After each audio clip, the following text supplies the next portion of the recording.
اور دوبارہ اس کے متعلق بات کرنے کی غلطی بھی مت کرنا۔ جانتے ہو نا، نور آباد والے لاشوں کو دفنانے کے لیے ماہر سمجھے جاتے ہیں۔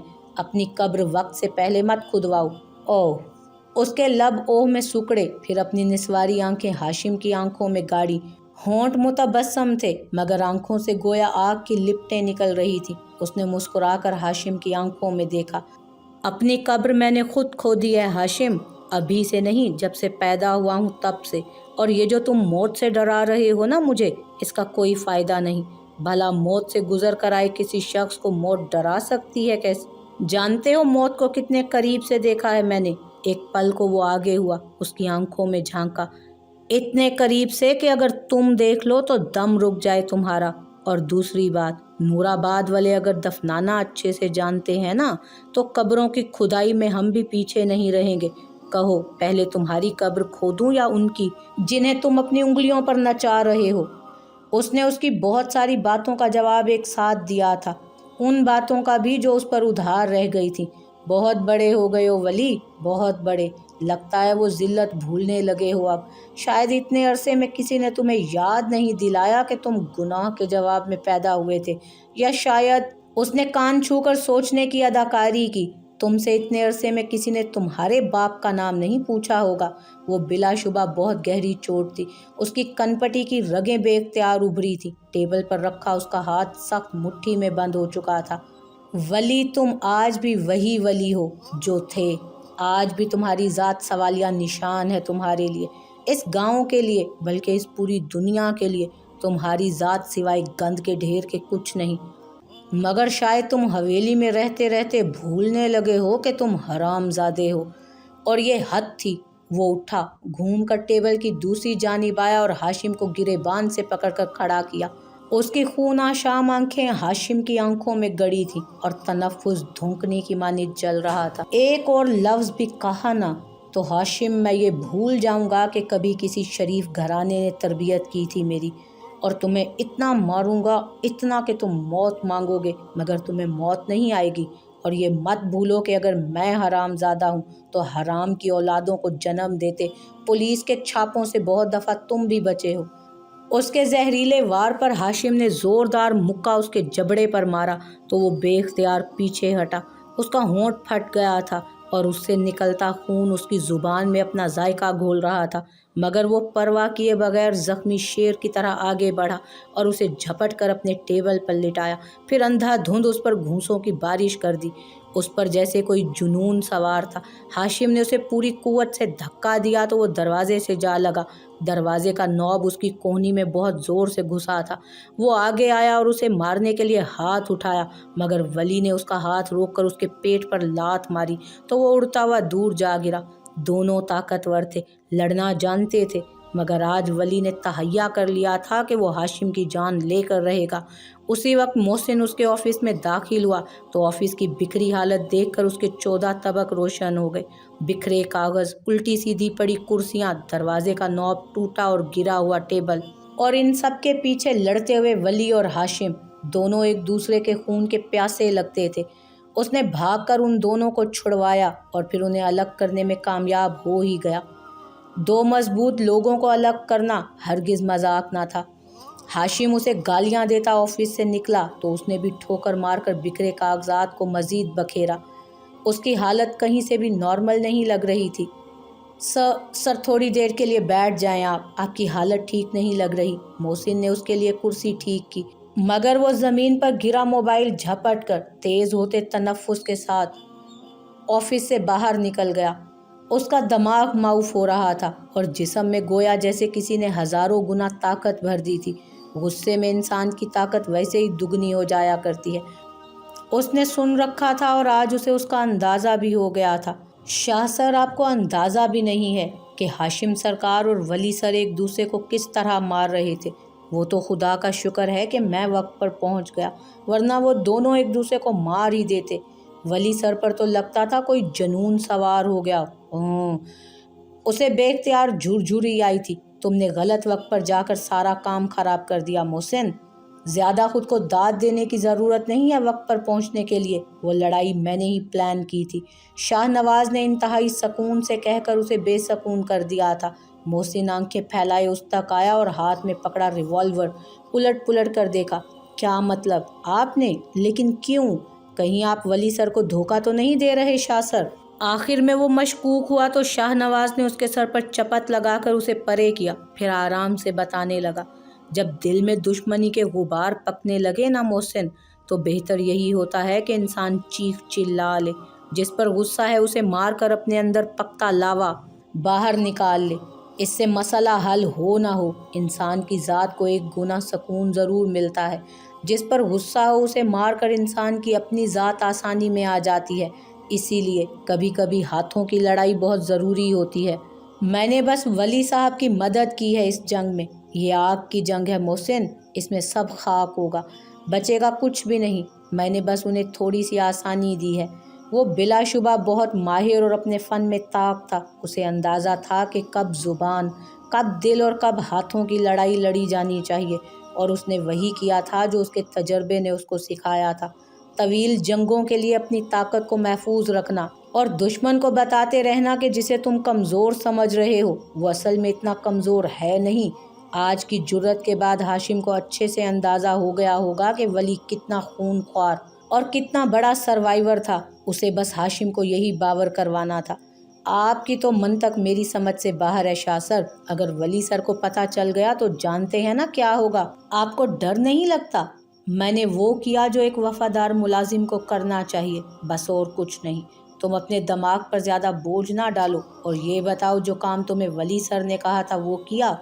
اس نے فائلز کی ورق گردانی کرتے ہاتھوں کو روک کر پوچھا تو محسن نے خاکی لفافہ اس کی جانب بڑھایا۔ وہ لوگ اچھے خاصے خطرناک لوگ ہیں شاہ سر، آپ سر ولی کو ضرور آگاہ کر دیجئے۔ میں اب چلوں گا۔ وہ آفس سے باہر کی جانب بڑھا تو شاہ نواز نے گہرا سانس لے کر خاکی لفافہ کھولا اور اندر رکھے پرچوں کو پڑھتے اس کی پیشانی کے بلوں میں اضافہ ہوتا گیا۔ یہ کیا حال بنا رکھا ہے ولی؟ اصغر اس کا واحد دوست تھا، اس بھری دنیا میں اس کا واحد رشتہ، جس نے اسے اس کی خامیوں، اس کی بدنامیوں اور اس کی ذلت کے ساتھ قبول کیا تھا۔ ابھی بھی وہ بکھری حالت میں اس کے پاس آیا تھا اور ہمیشہ کی طرح اس کی ایسی حالت دیکھ کر وہ پریشان ہوا تھا۔ کچھ نہیں، اس نے آستینیں چڑھا کر صوفے میں دھنستے ہوئے کہا تو اصغر سیدھا ہو بیٹھا۔ وہ اس کی زندگی سے بخوبی واقف تھا۔ کسی سے لڑ کر آئے ہو کیا؟ زبردست، بس ایک بات بتا دو، زندہ تو بچ گیا نا وہ؟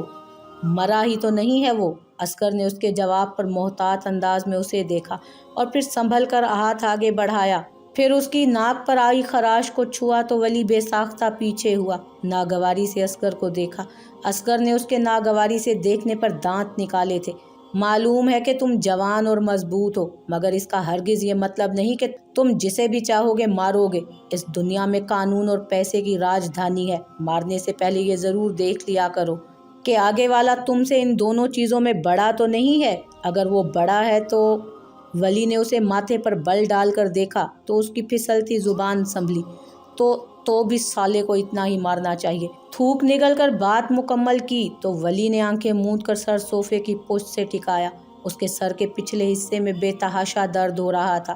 ڈور نوب لگنے کی وجہ سے اس کا پورا ہاتھ درد کی شدت سے پھٹ رہا تھا اور پھٹے ہونٹ سے خون نکل کر وہیں جم گیا تھا۔ جس نے بھی مارا ہے بچ کر تو وہ بھی نہیں گیا ہوگا یقیناً۔ اصغر نے اٹھ کر سامنے رکھی لمبی سی درازوں والی ٹیبل سے فرسٹ ایڈ باکس اٹھایا، پھر اس کے برابر میں رکھا تو اس نے آنکھیں کھول کر اس کو دیکھا۔